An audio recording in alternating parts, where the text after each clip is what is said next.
I've got Eddie Schwartz, who's with Nationwide, the Vice President and Chief Information Security Officer for Nationwide Insurance. I'd sing their theme song, but I'm not in a shower, and I don't think anybody wants to hear me. They don't. It would be nice. Eddie could do a little dance. And They really don't. You never know. Okay, we've combined the talks because they've taken a look at their talks and felt it should be combined. So this will be like a part 1 and a part 2 talk. Thank you. Great. Hi, I'm Eddie Schwartz, and this is my partner, Diana. What we decided to do, we got together and figured out that our talks had some overlap, and what we decided to do is focus in this session initially on the business drivers associated with privacy, that being the consumer issues, regulatory pressures, things like the FTC, recent Treasury Department regulation, things like that, healthcare regulation, and talk about the actual impacts that impose risk and risk which we as security officers are tasked to deal with. The second part of the presentation is where we're going to focus more on the actual risk mitigation. What's the work plan to get through all this privacy stuff? What's an approach that you can take back and apply just about anywhere in the organization, whether you're going to apply it, as a CIO to your IT organization, you're going to try to convince management to get on board with an actual methodology they can follow in some way, or that you just want to know, as a security person, what the heck should I be doing to get this under control? So with that, I'm going to turn it over to Diana to get it started. Thanks. Yeah, it was interesting. We just met each other last week, and the way we met was that Eddie was going over the Black Hat site and said, hey, we're doing almost the same talk. And I said, nah, but we were. So it's actually a good fit, and I do apologize to anybody who read the schedule, and I hope nobody comes into the next missing out on some of these good background things. But it's a very good fit because I come from a consulting and services background. So I was actually going into companies, helping them look at their privacy issues and building a framework and getting this through the organization. And Eddie's coming up from inside the organization and seeing how it plays out. So actually having to do it and deal with it and deal with all the complications of it. You've got two good sides of the house. Again, this is really, we're focusing on policy to technology. I am going to cover the policies. I will be going on the background of HIPAA and GLBA, but which is, you'll hear about what they are during the talk. We are not lawyers, and that is one thing to keep in mind. Privacy is a very legal kind of thing. We aren't lawyers. We don't play them on TV. So just as a background, if there are some big legal questions, issues that get raised, we wouldn't be able to answer them. We're technologists. So we are talking about privacy, and I think it's pretty important if you go back and you think about healthcare, and if you even dive into the Hippocratic Oath, you can see, whatever I see or hear which ought not to be spoken of abroad, I will not divulge, which is the basis of privacy, and privacy has been very important since 400 BC to healthcare. Again, here's just the agenda. We are going to talk a little bit about what privacy is. People have very different ideas about privacy and very different definitions, so we'll cover that briefly. We will talk about the regulations and some backgrounds, and then some impacts, basically the why you should care. And then in the next, after the break, we'll be coming back and going into the actual how you get to the implementation point. And do you have to read your disclaimer? This is actually a nationwide disclaimer. So. Well, the disclaimer is that what we're going to present in the second part is an actual how-to-do-it guide that anybody can follow to get this area under control. I've been fortunate enough to be involved in this space for a couple of years and actually have developed a methodology. However, the disclaimer is that methodology represents in no way opinions of my company, and it does not provide any recommendations or even potentially indicate any practices that we may or may not follow. And there were some other legal things that I took out, but you understand the disclaimer, so we'll leave it at that. Thanks. All right. So you got that? Okay. Nicholas Negroponte said, everything on the web is ultimately about trust, which is not quite privacy, but this is about trust, and privacy is about, in a large way, about trust. If you go back the last 100 years, even more than the 400 BC that we had there from Hippocrates, privacy is not new. Invasions of your privacy, it's not new. It happened before. It's going to happen again. People, the paparazzi's always been out there. There have been gossip, tabloids, yellow journalism. People have gone into privacy realm before. The difference now is that there's no time and distance. It's not physically separated anymore. Somebody can get to you digitally from all over the world at any time of day or night and exploit that data and persist that data and aggregate and reuse that data. So it has shifted slightly, although privacy invasion's definitely not new. I don't know if you want to add anything to that. You just hop in. Well, I'll just add one thing. We've never talked together. You mentioned the quote about the trust. When I started at Nationwide, I met with the CEO like the first week I was there, and he really didn't know what a chief security officer would do or why they were even hiring me exactly. But what he did say to me is he said, the most important thing to me is our brand image and the trust that people put in that brand. And he said he was really concerned about the internet and how that might erode the perception of customers that they should trust us in some way. And that was good because I had privacy on my mind when I went to talk to him. So I think, even though trust and privacy are different things, he kind of equated the two, and it made a lot of sense to me in terms of how he sees what's important to the business, And Scott McNeely obviously has a good bottom line there. You have zero privacy, so just get over it. I basically think of privacy as the information gravy train out there with marketers and with other companies. I mean, they're not going out to invade your privacy. They don't want to invade your privacy because they're malicious. They're looking at it as a way to cross-sell, upsell. It's the information gravy train. That's what they're looking at and getting the information on there. Again, distance is irrelevant. This whole Big Brother fear within consumers has really led to a firestorm of privacy concern among people. They're worried about the government stepping in. They're worried about companies stepping in. There have been some really interesting things going on in Michigan. Jennifer Granholm, the district attorney, the attorney general, in Michigan, a couple months ago, stopped a merger between two companies. I'm not sure if you're aware of Abacus and DoubleClick. Is anybody familiar with them?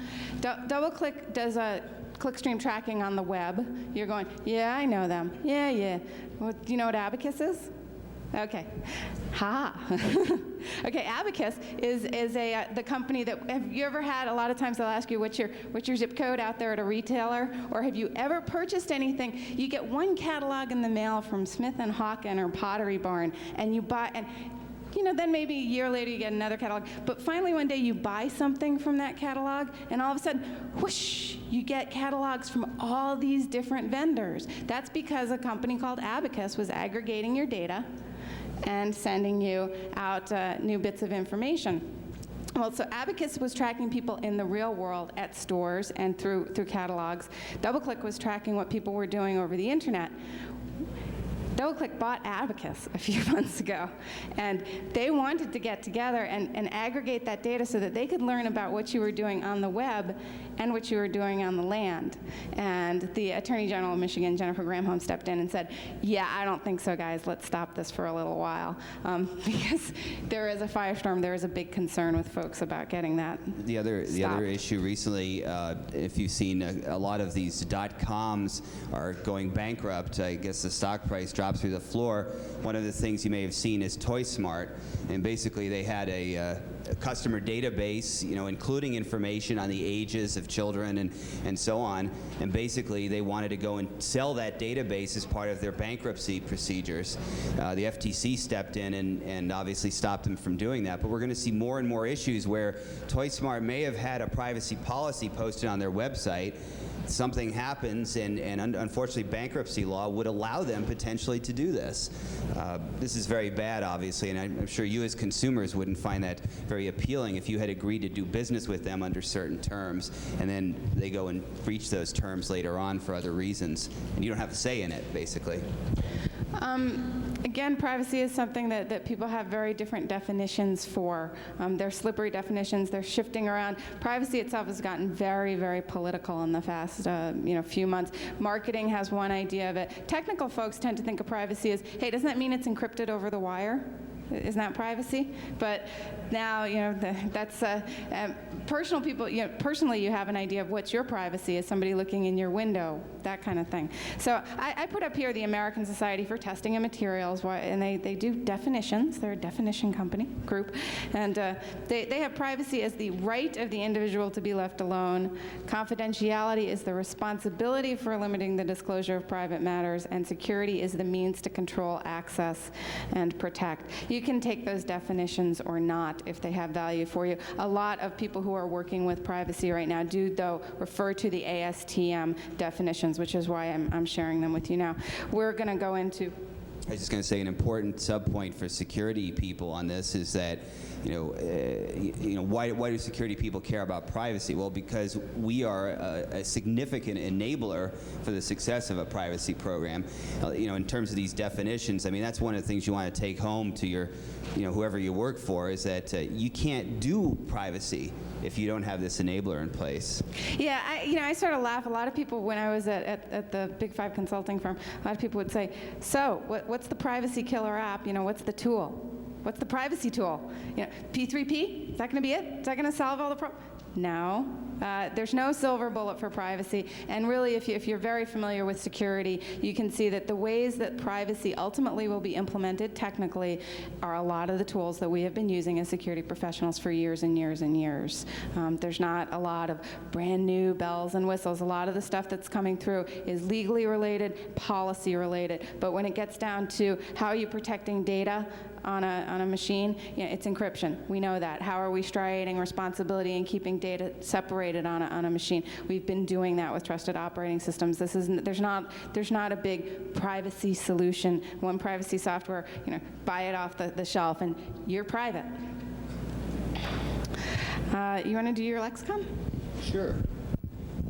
Part of what you need to understand in terms of being able to deal with this space is that there are certain core principles that are pretty much pervasive across all of the privacy regulation and different code that's been written. The Europeans certainly are providing leadership in this space because they have very stringent privacy laws in place, but we're starting to see in the U.S. now a lot of federal and state regulation. Most of it centers around these four concepts here. The first concept is notice and awareness. That is, you need to tell the customer what you're doing with their data in some way. And what that means is you actually have to send them a notice or in some way contact them and say, this is what we do with your data. Even if it's, we don't share it with anyone, you need to do that. And then you need to make sure that you're not lying about it, too. Right, we cover that, and that's part of GLBA is very specific about that, so we'll cover that a little bit later. The issue of choice and consent, okay, given however you use the information, the consumers should have the right to opt out of the use of that information in the way that you've stipulated if they don't want to. So there has to be a mechanism in place where you can say, I don't want you sharing this with anybody else. Please let me, please stop. You have a question about this? I was just curious. Do you think that it's going to go the American opt-out method, or it's going to go the European opt-in method, which is that you have to give me permission, I have to give you permission to use my information, as opposed to Definitely. if I don't tell you. The question is the U.S. going to go opt-in or opt-out? Because the answer, in my opinion, is that it's going to be opt-in. I mean, that's the world we're heading towards, most definitely. And that's a very key question because... You think opt-in? You don't think opt-out? I think it's going to be opt-out. Oh, I think it's going to be opt-in. Really? Okay. Yeah. The reason... Counterpoint. We'll talk about this in the second section, but just to digress for a minute, it's a lot harder to, let's say that you say basically everybody, we're not going to use your information in any way unless you say it's okay for us to do it. It's a lot easier to manage that because it's a smaller percentage of people. I think if you basically say we're going to share this with everybody and then potentially 35% of the population come back and say, no, I don't want you to do that, you've got to manage those preferences in every single system you have. It depends how you're all organized, but I mean, let's take an insurance company, for example. A customer service rep at an insurance company will open 9 applications sometimes to service a set of policies. Do we have data attributes across all of those applications in which we can flag those privacy preferences today and have those preferences pervasively be carried across all those databases and systems? Duh. The answer is no, we don't. So, the world that we want to live in is one in which it's very simple. Actually, that's why I think it's going to be opt-out, because the bottom line with opt-out is that I will share your data.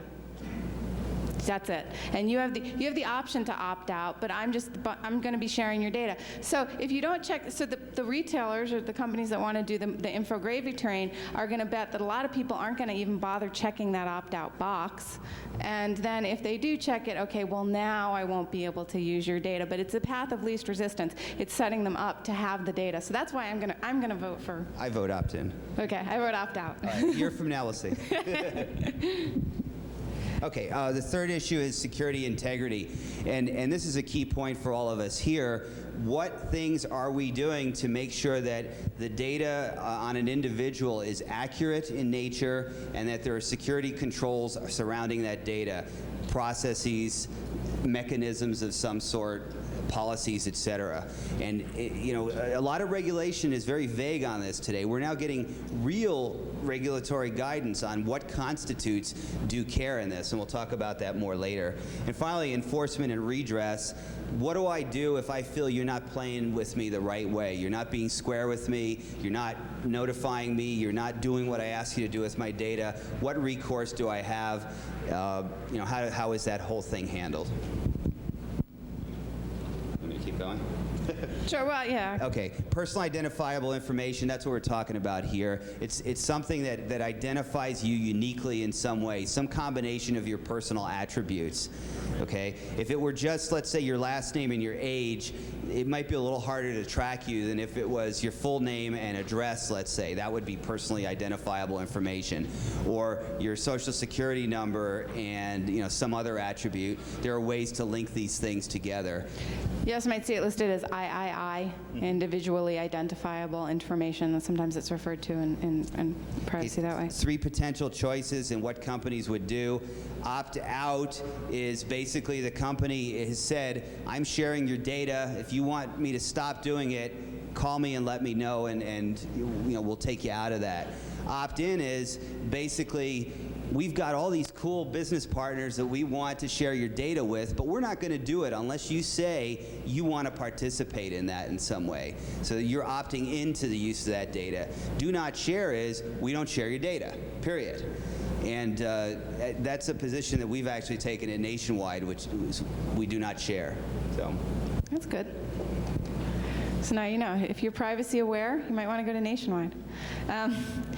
I put in a couple of slides here to just explain to people how things are profiled. Sometimes people don't understand how their privacy or their information is used. A lot of times people feel like, well, they don't understand how a company could actually use it, so they think that it's all right if they give away their information. They say, yeah, I'll definitely, that's fine, you can follow my click streams and you can see what I'm searching for on the web and you can see that, but, and just give me a PC for 55 cents a day. And then maybe later on that information is used in a way that they don't feel comfortable with, and they go, oh, this isn't okay. A good example of something that happened a couple of years ago I guess a year and a half ago now, was CVS Pharmacy. It's a pharmacy that's known more on the East Coast. But what they were doing was they were selling the information of their patients' prescription lists to marketers, direct mail marketers. So say you got say you had a prescription to Accutane and to Retin-A. Well, the folks that sell benzoyl peroxide, which is those are both prescribed for acne. The acne medication, people were like, great. So they're sending out coupons for benzoyl peroxide, but people were all of a sudden looking at this, or things about, Benical is coming out. It's going to be good for your heart. It's the guy who's taking the heart medicine. And how did they find this out? Well, the consumers got pretty upset because they did not like the idea of some direct marketer knowing what drugs they were taking, which is pretty understandable. No legislation was enacted. The public outcry was so loud and furious that CVS opted to cease and desist by themselves. But it's an example of what can go on. GLBA itself was brought up in some ways because it's when, in 1929, they separated all the financial services and the insurance and the brokerage houses because of the crash. And now everybody gets to converge again. Citigroup was one of the first big conglomerates here in the US. But it raised a lot of issues around, well, wait a second, if my insurance company knows that I have a heart condition or I have high cholesterol and I'm going to get a mortgage from that same company, could I be rejected for the mortgage based on my health? If they have the data, it's possible. It is possible. So how did they do all this magic and aggregate? There are a couple different ways that you can profile. One is behavioral data.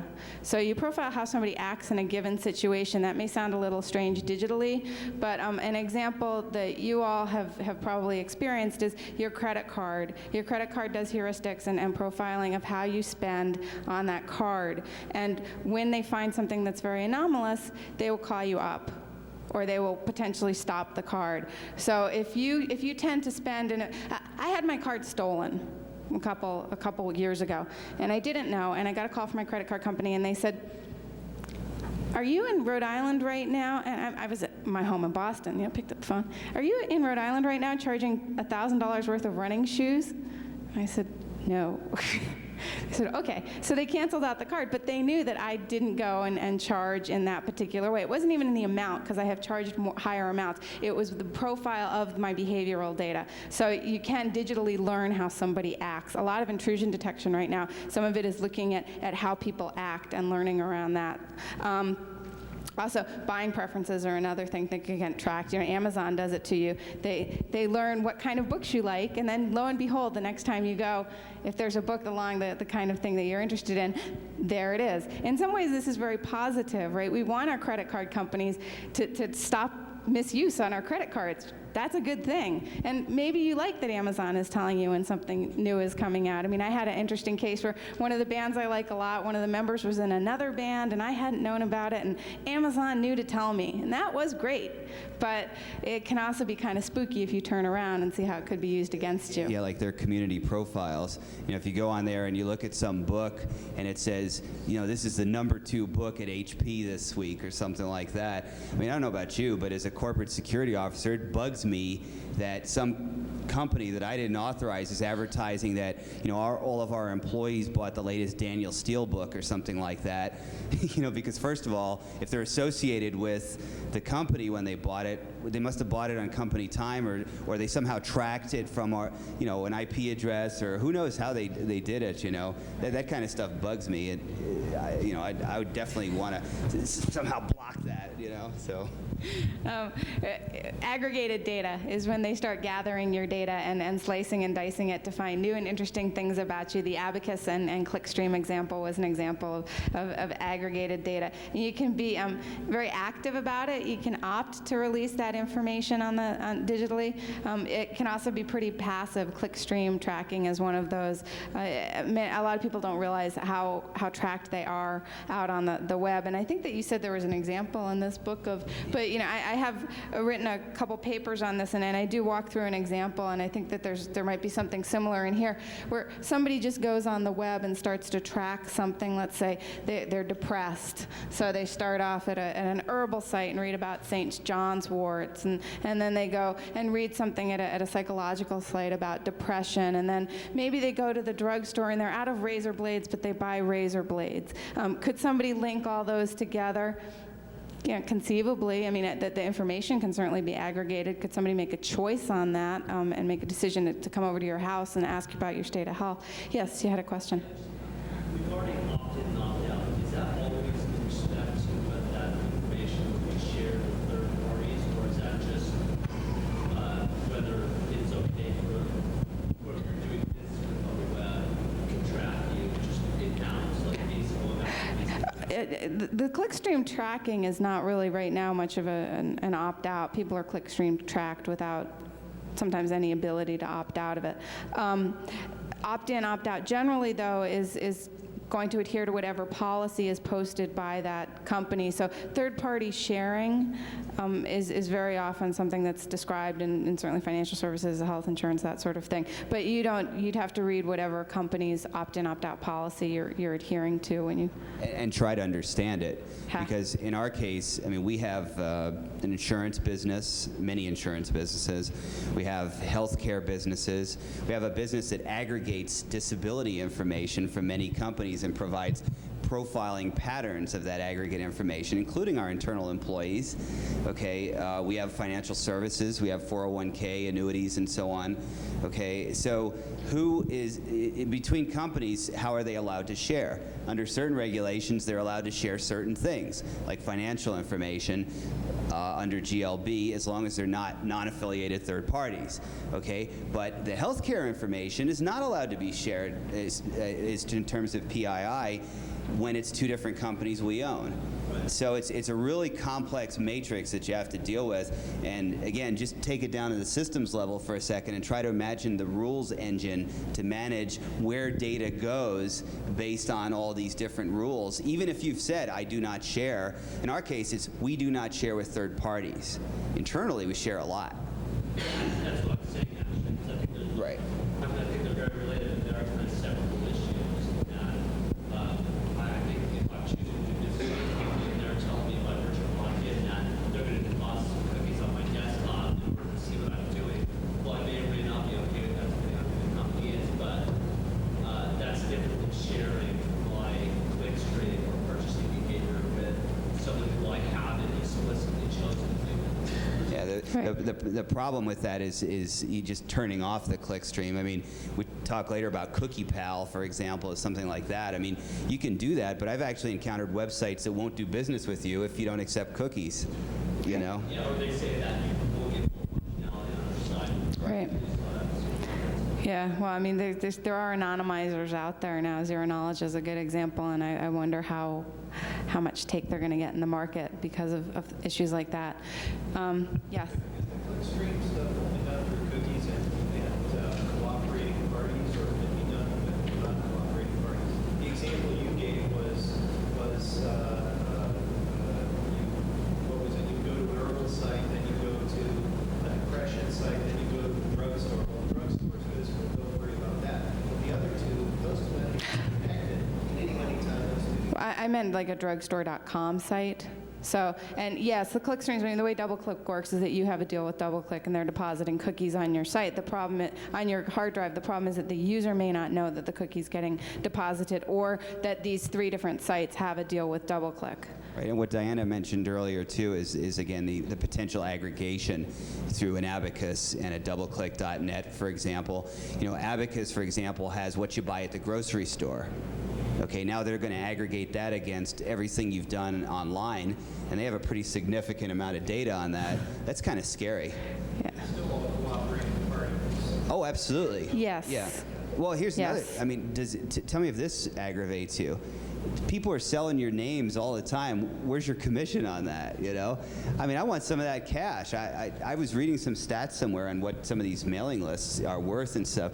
And like in the case of ToySmart. ToySmart was, a great example. Yeah, it was like $15 million or something like that. You know, I'm thinking, well, how many customers do I have and what's my cut?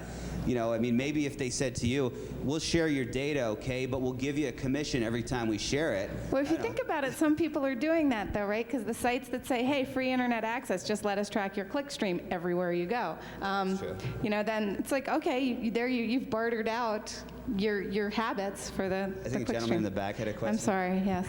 Yeah, in regards to the rules to use your name to source out, how do you establish the bona fides of the person giving that permission? Have there been any cases in regards to the person who I never did that, but yet they have a reference doing it? Good question. I think, you know, when it comes to personally identifiable information, there's an assumption that if you're providing what is defined as personally identifiable information, you are that person, because essentially you've given an identity out. But yeah, I mean, there still are issues of identity theft associated with that. And then there's, of course, the issue of non-repudiation. And I think that's always going to be an issue. You know, more than just privacy preferences, non-repudiation on the web is going to be an issue for a while. I mean, they can tie you to your credit card number and you tell them other things about you, and there's probably a reasonable assumption that it's you based on all these things. But, you know, is it truly non-repudiable? No. You know? So, is it okay if we hold some of the questions? Okay. I don't mean to, we love questions, but we're just going to keep moving. Okay, why worry? Well, obviously your worried is people right now hearing about this, and that's not really a, you know, that's an easy one, right? You personally as a consumer are like, okay, but why worry as a person in the corporate world? And if you're not in financial services or in healthcare, you may be going, hey, I'm out of here. You know, HIPAA and GLBA aren't going to apply to me because those are just in those industries. No, that's no one is safe. You're not safe out there. If you're doing security, security is going to be wrapped up in implementing privacy. These acts are far-reaching. They're stretching beyond just healthcare and financial services already. They're harbingers of society's desire. I mean, this is common. You know, who knows who's next on the hit list, but it's not just going to be financial services and healthcare that are going to be regulated in this manner. So it's a good thing to know. If you have a website, you're subject to FTC scrutiny. Already, yep. Yeah, so. The other reason to be concerned is that lawyers are starting to notice. And when the lawyers get involved, lawsuits occur, and that can be extremely expensive. I thought it was pretty interesting that the Association of Attorneys General, when they met on June 20th in Seattle, they had all their public sessions were based on, which is interesting, public-private, but anyway, they were all around privacy and litigation for privacy. So I'd be concerned if I was an organization, a company that had any data stored at all about people. Why else should you worry? Well, consumers are worried. The numbers are pretty clear. We've got a lot of numbers up here that prove that consumers and customers, they care about this. They don't want their information shared out. Do you have No, these are stats that we developed in forming our privacy position, and you know, is respect to healthcare, property and casualty business, life insurance, and so on. And you could see that basically they trust us, okay, but they also place a high value on that information.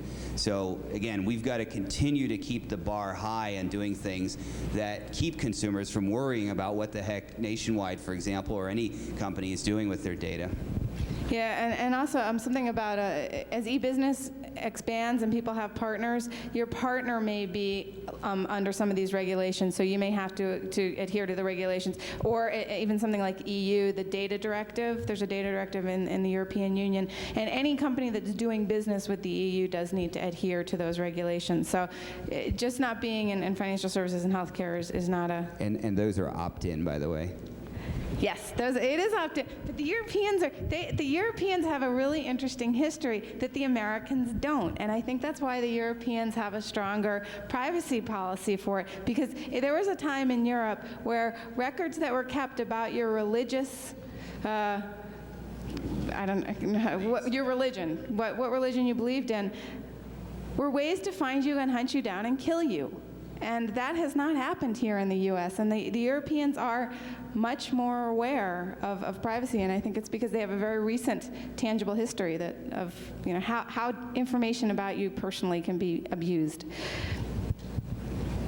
You want to talk about that? Sure. Again, these are parts of surveys that we've conducted that are part of IBM Harris surveys that are on the Privacy in American Business website. It's a link in the back of one of the two presentations. What do consumers like? The convenience of the internet, right? The speed to which they can get stuff and see stuff that they want. They also like personalization, but they like anonymity. And those are kind of at odds with each other to a certain extent. You know, I want a personalized experience, don't put cookies on my hard drive. Well, it's tough, you know. They want control over their personal data. You know, I want to be able to tell you what to do. They want explicit and clear privacy terms and conditions. Tell me what you're doing in simple English, not lawyerese, you know. They want to know that you're doing something. You know, for example, if it's a financial services website, they want to hear the security language in there that says, we use SSL 128-bit encryption, blah, blah, blah. You know, even though we have no security policies and we have no security officer and our budget keeps getting cut, we're taking care of this, you know, that kind of thing. And, you know, they want to see various mechanisms mentioned in some way. And I can't remember what I meant by data differentiation. I have your note actually in front of me, and what you meant was, and it's a good point, some bits of data are more sensitive to people than others. For example, some people, you know, your height or your weight may be very, very sensitive data that you don't want to share. Social Security numbers have recently come up as a real hot button for things that people don't want. So on the other hand, your name may be something that you're more than happy to share with everybody, or the fact that, you know, you like coon cats or something. So it really depends a lot on you know, how much you value that data and its importance.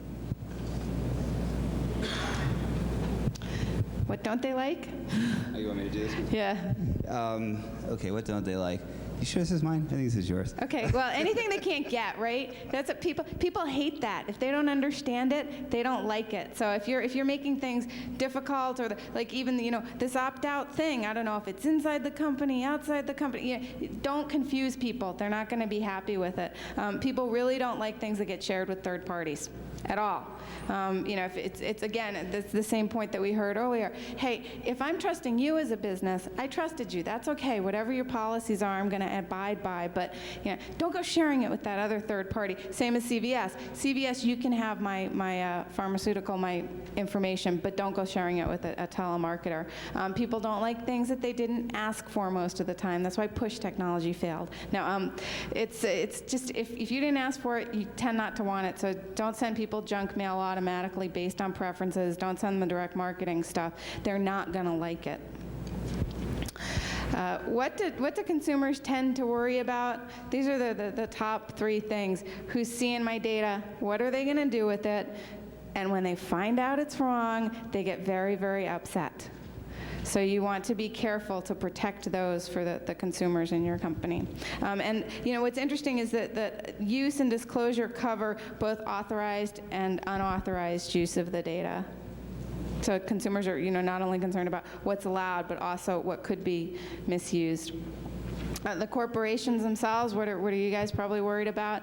You're worried about the acts themselves and how they're going to be regulated. The acts are federal.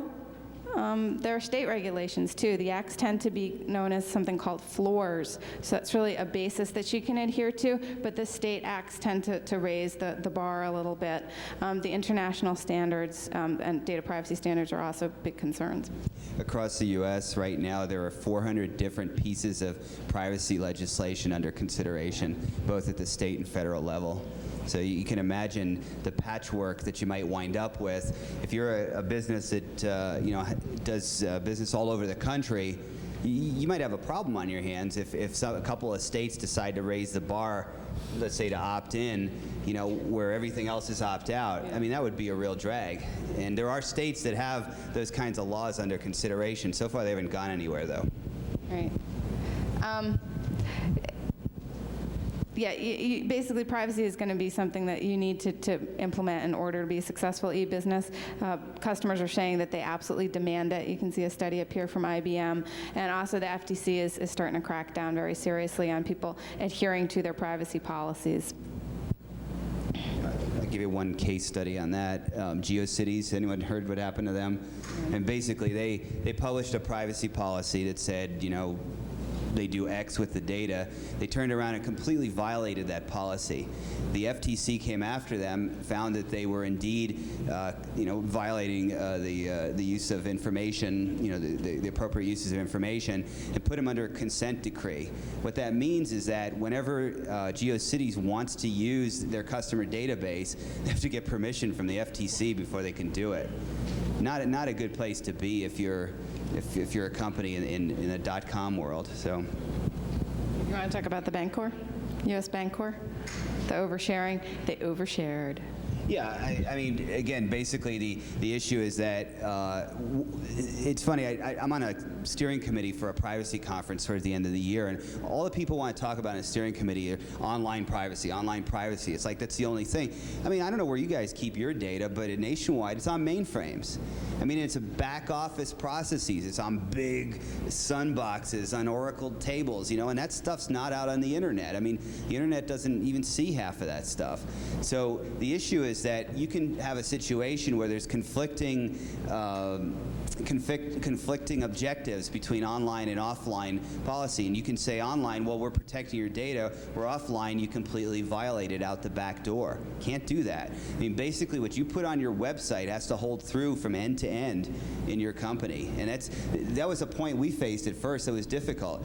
We went live with a site to sell insurance over the web in March, I think it was, and the people that were doing the website, they were like, okay, where's our privacy policy? They wrote this thing, the lawyers looked at it, it was really cool. And then I said, prove to me that this is what we're really doing with this information. Well, that's not my problem, they said. On the website, we don't share it. Well, it goes into the same databases that the agents are operating against in their offices. So, I mean, we had inconsistencies there that needed to be reconciled. And a lot of people in both the business and IT side don't understand that linkage. Anyway, people have gotten in trouble for stuff like that, and you'll continue to see that. Let me address this one too. Yeah. Have any of you seen these aggregators where basically they'll take, let's say, an account at Chase and an account at Citibank and an account at Nationwide or Schwab, they'll aggregate all that data onto a single site for you. Basically, you disclose your user IDs and passwords to them, and they conduct screen scraping and basically aggregate all your financial data from different institutions. Well, here's the problem. Are they a bank?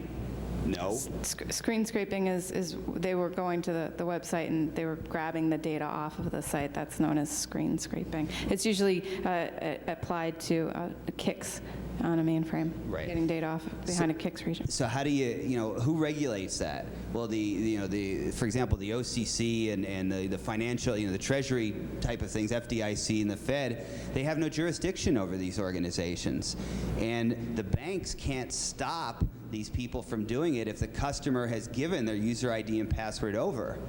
So what happens? So a lot of banks have actually published on their website notices right up there in your face that say, do not work with aggregators because of all these bad things. And now the aggregators are annoyed about it, and I think there's some lawsuits going back and forth. First Union is a case in point. We're going to see more and more issues about that. I mean, there's something called the Financial Services Roundtable, and they've actually had a forum recently on aggregators and how the heck should banks and other financial institutions deal with this threat to, well, probably their businesses in some respects, but I mean, customer privacy is what they're really concerned about, because what if the customer perceives that the bank is the one that's given away the information, even though they're the ones that gave away the user ID and password? Yeah, well, I think it is very interesting. It begs the essential bottom line privacy question, which is who owns the data? And if my data about my bank account is sitting at Fidelity or at Fleet Boston, but I want to give it to an aggregator, what right does Fleet have to not let me do that? But Fleet, because I see it as my data, I own it. But Fleet sees it as that they own it and they're providing a service to me. So it's going to be an interesting question. Who we don't know who. Oh, okay, yes. Same thought. There's something you're presenting that I've run into in a lot of the privacy policy consulting, where you have a statement and you have an option, sometimes it's a forced opt-in, and you have a statement, a privacy statement of your company and of your website, but then you buy lists from a third party, and since the individual did not give you the information, you have a totally different policy for what you do with the information that you bought, as far as mailing lists. And you say, well, why did I get a mailing if I opted out? Because your sales department bought a list and had your name on another site. Comment on that?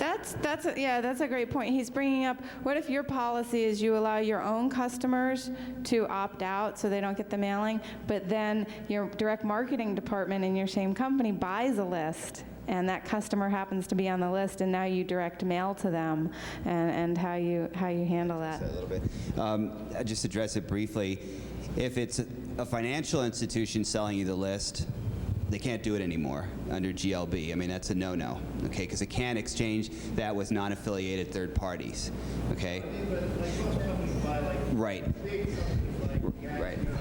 Right. The issue would be, it would really boil down to, again, is there a regulatory environment that somehow governs that issue? In our case, for example, at Nationwide, we would not be able to do that, and we would not be able to treat those separately, because under GLB, insurance companies are required to call any personally identifiable information that we obtain. It now is a customer record, even if they don't own a product of ours. The definition of GLB is obtained from the customer. Right. Yeah, Well, yeah, but we're from a risk management perspective, we're tending to look at it as something that we need to treat as if it's a customer, see? Right, and that's good on your point. And then the next comment I want to make, which I didn't see in your presentation, is there's the CP exchange, which is customer profile exchange standard that's going on.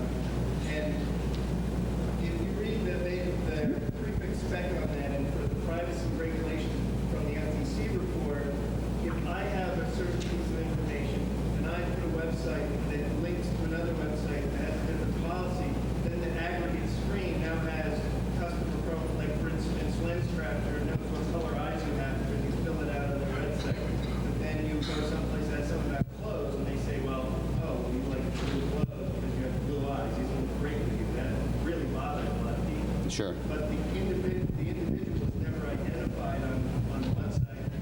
The information was linked based on the different subset systems. I mean, I guess the way we approach this that fellow was talking about aggregated data that isn't individually identifiable. So you, as an anonymous user, or people are upset about having just the data aggregated. Period. See, again, I'm speaking for what I've done on this. I mean, we take a risk-averse approach on all of these kinds of things to the degree that we maintain some kind of positive control over it. So where we feel that in any way some strange usage of information would violate either regulatory guidance or our perception of what our customers expect based on the market research we've done, we stay away from it, okay? But I'm sure that there are a lot of companies that would not have the same position on it. We discussed that a little later in the standpoint of what do you choose from a policy perspective. You know, obviously some companies are going to live on the edge. You know? Yeah, and talking as a consultant, I think this is, I never consulted to Nationwide, but I did consult to a bunch of banks right when they were trying to establish their privacy policies, and the first thing we tried to understand was how many people in the company touched a particular piece of data, and they couldn't tell us. They didn't know the flow through the company from a piece of data about an individual because the companies were so large. And the question of if the direct marketing group buys a list that has one of the customers on it, I think that's going to be extremely hard to legislate, because for that direct marketing company then to say, okay, let me make sure nobody on this list happens to me. Somebody could come along that's part of a bank and buy the list of the people who attended Black Hat, right, and mail to us. I mean, that's pretty common. You go to one of these shows, I don't know what Black Hat's policy is, but you know, I know RSA definitely resells their list. And is it going to be the company, the bank, do they have to say, well, I can't ever mail to somebody on this list that I got in a unique way? Yes. Just a quick question. Who are some of these aggregators at these screens right now? I can't remember the names of them, but if you give me your card, I'll send you a list and a presentation I have on it. So, okay, more questions? Where do you find Okay, we some of those? Certainly, stuff for you is great. Okay, we also have a good list at the end, I guess, of the next presentation, after the break, of good places to go for information about privacy and things like that. Public Radio did a story on data aggregation, so they have a number of websites out on Okay.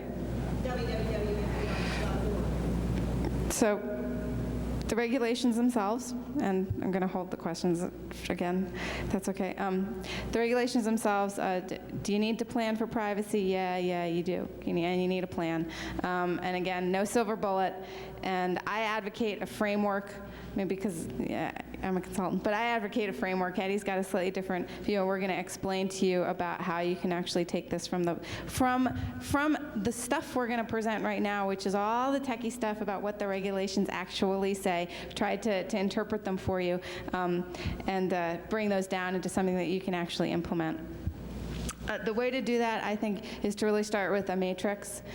You've got a lot of regulations. We talked about, 400 different pending privacy regulations right now. There are a lot of constraints. You're going to have federal, state, foreign regulations are going to be there. So consumer needs and some consumer wants. You got to start marking this out in a framework and getting in a matrix and getting an idea of what applies and how. And we've done some tiny little matrices in here for you to take a look at. What is a regulatory requirement? I don't know if anybody knows. When I first started thinking about this stuff years ago, I wasn't clear on it. It's when a government, a state, or the state or federal enacts a set of constraints on an industry. So basically they're saying you can or you can't do this. That's what's happening. Privacy legislation is not new, just as privacy invasion is not new. Privacy legislation is not new. There was a Privacy Act back in 1974. Fair Credit Reporting Act, which people may know, that's when people take a look at your credit. You ever been, has anybody here ever seen their own credit report? Yeah, was it, okay, that's good. How many people here, same group of people that raised your hands before, how many people here, was it accurate? Yeah, that percentage went way down because your credit reporting tends to be pretty inaccurate. So that was brought into case so people couldn't go against and say, hey, this isn't right about me, because this information is used to get you other loans, other credit, mortgages, things like that. So it's important. There's law on access to video rental. I don't know if you guys are familiar with that, but there was actually a case where a government worker's video rental history was brought out and displayed to people, and he had rented a bunch of porno films, and that was actually against his platform, and it was not a good thing. So after that, there was a law on access to video rental, which was enacted, and there's also the FDIC's FIL, which bases its privacy around websites. There's also a lot of case law supported by Clarence Thomas on that issue. Yeah, I know. See, I was going to bring up the Thomas thing. Yeah, that's why, because we couldn't get Thomas's video rentals. Yeah. Okay. Would have been interesting though during the hearing.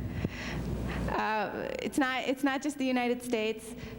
It is the big guys. EU Data Directive. It went into effect October 25th, 1998, and there's a lot of stuff around the Data Directive. I tried to give everybody just a tiny little bit of information around it so that you could get a sense of what it is. But it's basically protecting privacy. It is being legislated, and they are actually taking people to court for failure to implement it. And actually, Sweden took I can't remember which airline to court for it because the airline had not erased the personal data within 24 hours of a flight, and that's seen as a violation of the Data Directive. So they're actually out there. They're implementing and they're enforcing. If you do business with a company in the EU, your company, if you have data and you're doing business if you either have data about a European national or you're doing business in that country, you need to adhere to the Data Directive. Citibank actually put up a different processing center in North Dakota so that they could process credit card transactions because the processing was so different for the European versus the American. And they actually have German auditors that come over from Europe to audit that data center against these European data protection directives. And you don't want to mess with a German auditor. Oh yeah, and of course, blame Canada, but Canada's going to jump on the bandwagon too. So, and yes. Maybe I can help you out a little bit. That's why somewhat of a legislation has been passed in Canada. Oh, thank you. February this year. Perhaps Yes, this slide has been updated. The legislation has been passed in Canada as of February. Thank you. The second part of the question has to do with the EU directive. I know that the Canadian legislation does meet the criteria of the EU, but I understand that in the United States there's been some debate with the European Union, and the solution that's been offered up in the United States is the safe harbors idea that is more or less not being supported by the European Union. You want to field safe harbor? Yeah, it was a drag, you can imagine, for the negotiators that they work out this deal, and then it goes to the Parliament, and it blows up, basically. Some of the articles I read on that said that some people obviously weren't concerned about their political futures, that basically decided that this deal that had been in the works for a couple of years blew up. I'm not really sure where that's going to go. We have used the safe harbor principles as sort of a set of guiding principles in how we do business overseas. I will tell you that the philosophy that we're using is that the bar we need to set is the European Data Privacy Directive.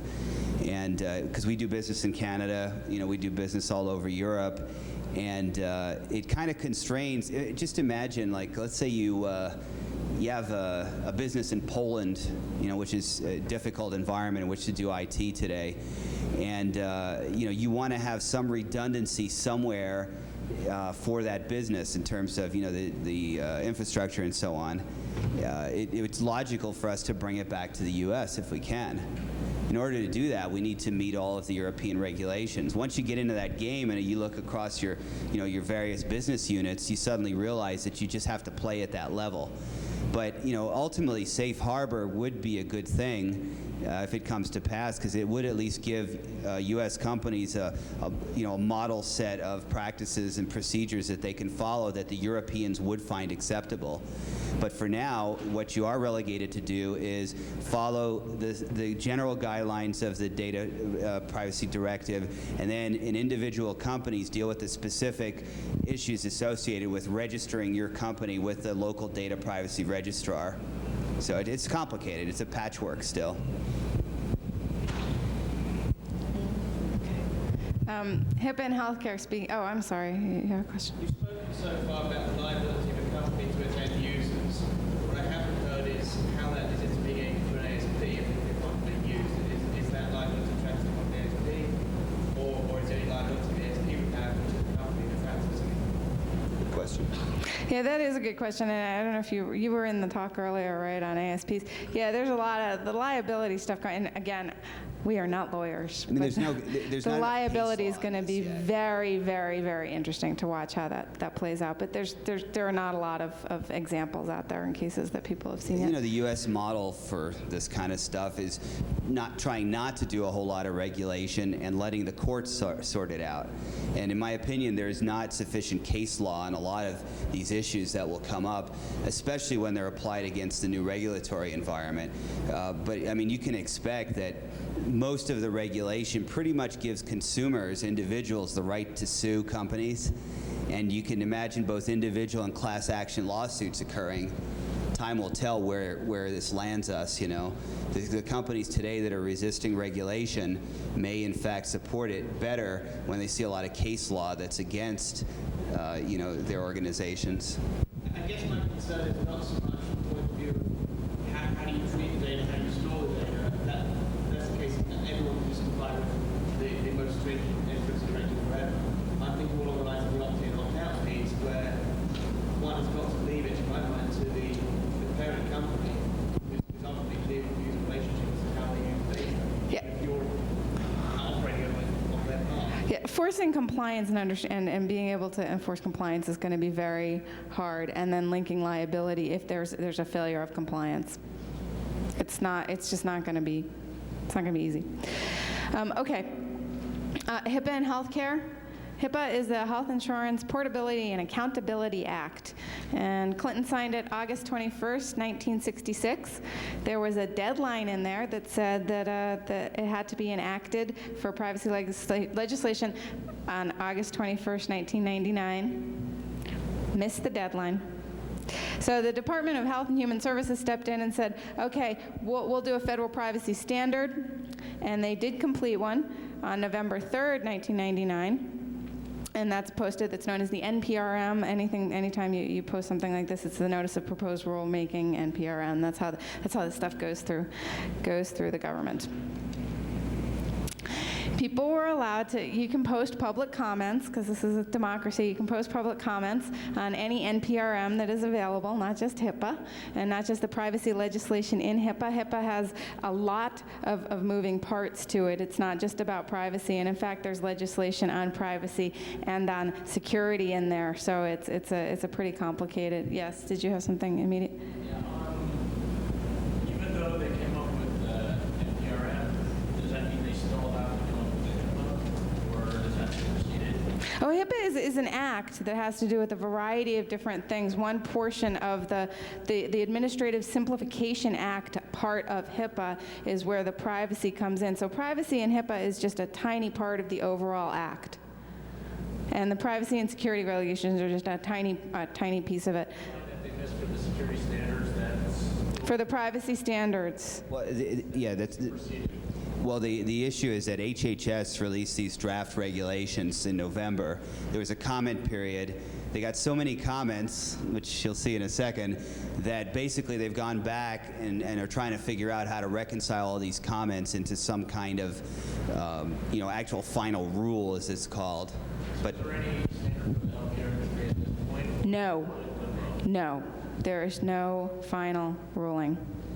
I mean, there's prior stuff, like those regulations are associated with accreditation of health organizations, have certain requirements regarding confidentiality of patient records, but it's not as comprehensive as the HIPAA stuff. And this is federal again. Your state, your mileage may vary. Your state may be different because states do have their own state regulations. So this is just the federal. And again, this is privacy and security. HIPAA's big. But yeah, you can read the public comments. I advise you to read them. There are a lot of them. They're not all quite as entertaining. Many of them are as syntactically challenged, though, as this one is. And I've got the URL up there where you can go and read the public comments if you're, and you probably already read that, so anyway. No, but I have a question about that, though.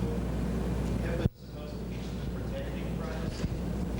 HIPAA is the Health Insurance Portability and Accountability Act. There is a portion of HIPAA. So it dealt with a lot of what HIPAA was around when Clinton brought it in as an act is about being able to protect people's ability to have health insurance when they leave companies. And also for people's insurance information to not be splattered all over the world when and if they leave companies. So if I am at one company and I am being treated for depression, then depression's a good one, or AIDS, I'm being treated for something that's sensitive, and I go to a new company, how many people are going to see that information, as also my medical care is still protected as I go from one company to another, and that's why it's portability in it. People often think the P in HIPAA is privacy, it's portability. But my question is, what was that person on the last slide objecting to? Oh, they were just objecting to the regulation in general. It looks like, there are people who believe that, especially constitutional law people, believe that everything we need is already there. We don't need anything to bolster the First Amendment, in terms of free speech. We don't need, anything to bolster the Fourth Amendment, and certainly there are a lot of companies that take that to heart as well. Don't regulate us, we'll self-regulate. Yeah, and I just put that comment up as an example of some of the interesting comments you can see, but yeah. So yeah, to answer your question, the final rules are in flux. It's very hard if you're a healthcare company. It's very hard if you're an insurance company, I'm sure. I don't envy your job, Eddie, because they are in flux. It's very hard to We don't know where the compliance. bar's going to be, so we're just setting it really high and hoping for the best. Excuse me, I disagree with that because my understanding is the margin of set, we're working with the microphones out there now, being told that many companies, that's your representation.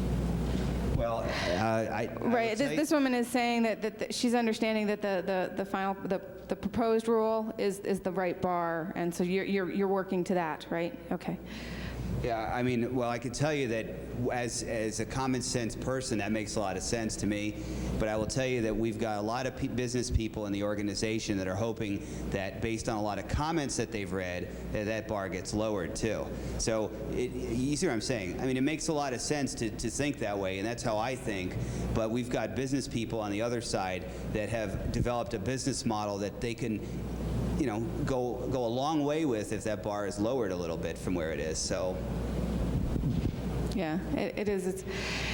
There's a security piece attached to HIPAA. That can't actually go for final ruling until after the privacy piece, so folks are waiting for that as the second portion coming along. And again, there's some wait and delay. I actually heard somebody say that he thought that HIPAA was going to get thrown out completely, ultimately, because of all of these delays, although I don't think that's going to happen. I'm not going to take that bet. Draft security legislation, do they have something? Yes, they do. They do. And there are some reference sites either at the end of my slide set or the next slide set we'll do. And I think it's in the book, your book too. You can go to, if you've got the handouts, there are listings in there. I'm going to sort of scoot along over I go into depth here about what is covered. If you want to get a little bit deeper into what the rules do, what's covered, to explain to people, you know, what HIPAA actually applies to. It's when the information becomes electronic, but it protects I like this term, the paper progeny, so if you print it out, it's still protected. And there are different rights and policies associated with it that you guys can read along. Based on those two, I came out with this. This is actually the important slide here. Here's an example, and this is a very little requirements matrix. This is just the beginning of what you're going to need to do as you start to impose these in your company with the policy elements. But going through and saying, okay, what were requirements in HIPAA? Well, patient access rights, is that part of security and privacy? Right now it is. Confidentiality policies is part of both of them. And then privacy itself does require things like a privacy officer, patient access to logs, and health information use and disclosure. So as you start to go through the policies themselves, sort out what the different elements are that you will have to adhere to, and then begin to see where they fall under which parts of the requirements. Okay, do you want to talk about FS, or you want me to? No, it's fine. Okay. I've just been yapping for a while. Yeah, that's fine. GLB, as it's lovingly known in our organization, last year signed. We thought we were going to have to implement it by November 13th of this year. They've given a reprieve to financial institutions, and I think we have till July something of next year. But we're actually going to meet the November deadline just because we started down that path, and there it is. Yeah, financial services was a lot more efficient. I don't know if they learned from what happened in healthcare, but yeah, it's moved a lot more quickly. Once you get people excited about it too, you know, you want to keep that momentum going. I mean, just to mail out the privacy notice is going to cost us $2 million, just to give you an example. So anyway, and Graham Leach again is another. It's a big act. It's very far-reaching, and it's Title V of that act, which deals with privacy. It is not just a privacy act. Right. There are sections that deal with privacy. There are sections that deal with the security aspects. Just looking at what we need to cover since we're at it. Okay, the main requirements here is the same stuff we've been talking about all along. You need to have accurate and conspicuous privacy statements. You need to provide a notice to the customers annually of what your privacy policy is, and so on. You need to provide them the ability to opt out of any sharing of their data. Of course, there are loopholes through opt-out because there are ways that we need to use information that are exempt from the opt-out requirement. You know, for example, it's hard to issue a certain kind of account if you don't have a social security number, for example. Yeah, I mean, the bottom lines with GLBA is that you have to notify your customer when they come to you what your policies are. You have to update them about once a year, and it has to be written clearly. And you cannot share their information with third-party, non-affiliated members, and they have the ability to opt out of your sharing policies. There's a section of the GLB 501B that basically addresses some of the security-related requirements, and basically you're talking there about a standard of due care. Fed and the FDIC, OCC, OTS, all those regulatory agencies released a paper for comment recently that contains an actual description of the desired security mechanisms, the policy, and what actually security is going to look like. We'll talk about that a little more in the second half of the presentation. But if any of you are involved with insurance companies, financial services organizations, you need to look at that, because that's the bar to which you're going to be held accountable theoretically if those draft rules actually make it into some kind of final rule. We have till time passed. Yeah, and that stuff is available. That is on your links at the end there. They're very long. They're very dry. Some of these documents are hundreds of pages long, but they're certainly worth it if you're in the field and you're going to need to apply these. This is just a cheat sheet. Anyway, so again, here's again breaking out policy elements that are part of GLBA and their privacy.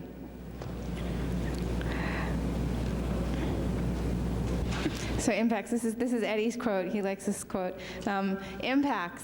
What's gonna happen? What if you don't do it? In other words, you're gonna get sent to your room without dessert. What's gonna happen? Monica Lewinsky is a case study in invasion of privacy in a lot of ways if you look at it. There's actually a book, I think it's a Sykes book, The End of Privacy, that actually, it started to write it based on on Monica Lewinsky's story and turned it into a privacy paper as they started to think about it a bit more. Which, that was a nasty case, because they went into her hard drive and undeleted files. I don't know if you guys know that, but they actually, part of what they got was they undeleted files that she had deleted on her hard drive that were personal private files, and that writing little journal entries basically about what she thought about the president. And they went in, got her hard drive, and she didn't know about PGP and WIPE, I guess. Well, I mean, if you think of the origins of, the watershed in terms of privacy doctrine is, the Brandeis right to be let alone. And basically the reason that he got involved in the whole privacy concept, this was, I think, in 1890-something, was because in a newspaper somebody had written a story with details of some party that his daughter had or something like that. And he just objected to personal information about his daughter and some party she had being published in all the newspapers. And so he became a privacy advocate and actually sort of started some of the key thinking on this whole privacy issue. Monica's sort of in the same boat. So yes, there is. We've already covered that there's going to be some regulatory impact. There are some fines that applied to those. We didn't mention them, but there's some very high fines that are going to be associated with not keeping within the regulatory and legal enforcements. But there's other impact too that you should think about if you're not going to be a good privacy citizen at your company. As Eddie said when he went into Nationwide, your brand name is on the line, and you don't want to lose that. There are financial impacts just around if your company is misusing the data or not adhering to privacy. And also there are some failure consequences that oh, I see. We're going to talk about these in more depth. Yeah. I think we're good. Well, we still have a little bit. Okay, good. Yeah, we have until 10 past. Question? Oh, you want questions? Well, I don't know. Should we open this for questions for the next five minutes before the end of or do you want to hear us talk about the impacts in detail? Don't all shout at once. Are there questions? We talked about this. Yes. Can you briefly comment on position a company might want to take when they go through a merger, when they have to... Oh, wait, hold on a sec. Before you guys leave, this is only the first half of this talk, so if you're brave-hearted, come back at 4:30. We're going to be talking for another hour about privacy, but we're going to be talking about actually implementing and how you get the framework and the technology side. The real stuff. The real stuff. Yeah, like Sorry. mergers and acquisitions, for example, we have a template that we use for security due diligence, whether we do it ourselves or we do it with, some audit firm or something like that.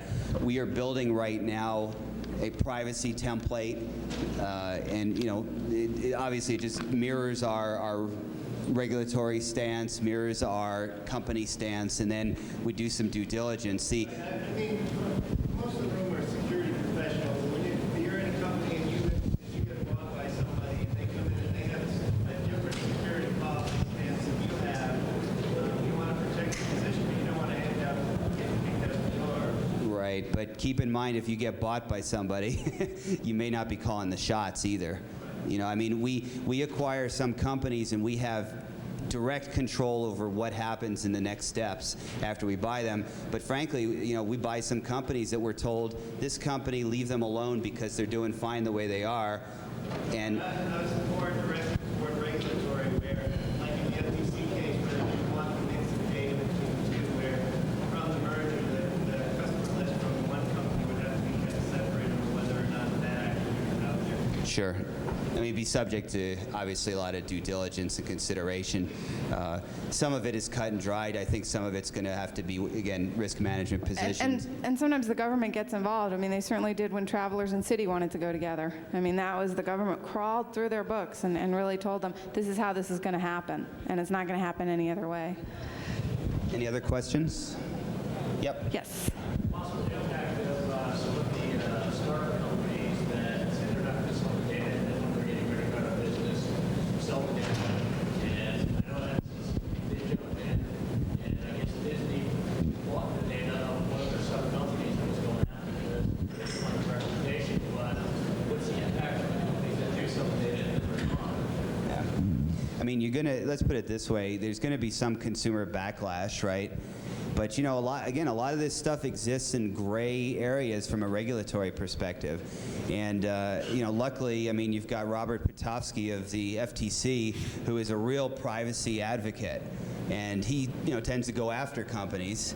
But you know, right now, I mean, really that's what you're talking about. If the FTC takes interest in it, great. But if it doesn't fall within any of the regulatory frameworks that we talked about earlier, you know, you're SOL, I mean, in some cases, and you just got to live with it. Yeah, in some cases it does go back to McNeely's quote of, you know, you have zero privacy, so it is a risk. A little bit different question. Do credit card companies normally sell all their data? As I just read my American Express, and they sold the data and put it in the mail and the rest of the data. It is the information gravy train. Your information, they're not selling all your data. I mean, they're not selling, probably not, your actual buying habits, but they're selling your name and your address, yeah. Yes, and most credit card companies do that. And there are a lot of loopholes under FCRA, the, you know, Fair Credit Reporting Act, that actually governs some of what happens with respect to privacy in that space. There are a lot of loopholes. I mean, I don't know how many dollars of credit you all get offered every week, but you know, I think one week I was up to $380,000 of credit that I was offered, you know, in between home equity loans and everything else. What amazed me about some of the offers is they very accurately knew how much I owed, and the loan value was really close to everything I owed that month, if you know what I mean, in terms of total 380 value? payoff. It wasn't that much. If it were that one and I could sign it and go off somewhere, I might do it. But I mean, you know, how do they get that info? Well, it's a loophole in FCRA. I mean, that's how they can do it. Just like, you know, I don't know if you ever tried this, but you can obtain credit reports on other people if you want to. It's entertaining. Yeah. So, yes, we'll be here to answer questions, and we'll be back at 4:30, so we hope you'll come back. We'll be talking about technology. Thank you. Thank you.